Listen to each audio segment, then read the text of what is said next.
ఇక ఓ బడా heroine young tiger ఎన్టీఆర్తో సినిమాను రిజెక్ట్ చేసిందా?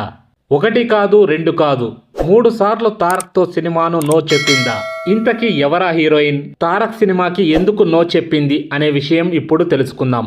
ఇక 3 సార్లుగా ఎన్టీఆర్తో స్క్రీన్ షేర్ చేసుకునే అవకాశం వచ్చినా రకరకాల కారణాల వల్ల వదిలేసిందట ఆ హీరోయిన్. ఇంతకీ ఆ హీరోయిన్ ఎవరో కాదు, బాలీవుడ్ ముద్దుగుమ్మ RRR బుట్టబొమ్మ ఆలియా భట్. ఎస్, ఎన్టీఆర్తో సినిమా ఆఫర్ వస్తే కానీ కొన్నిసార్లు కథ నచ్చక మరి కొన్నిసార్లు సెకండ్ హీరోయిన్ అంటూ ఆమె రిజెక్ట్ చేసిందట. ఫైనల్ గా RRR సినిమాతో తెలుగు తెరకు పరిచయం అయింది ఆలియా భట్. అయితే ఈ సినిమాలో రామ్ చరణ్ కి జోడీగా నటించింది ఆలియా భట్. నిజానికి దేవరా సినిమాలో ఆలియా భట్ నే హీరోయిన్ గా ఫిక్స్ చేసుకున్నారట.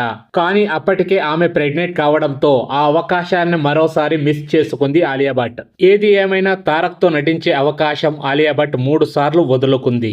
మరి వీరిద్దరి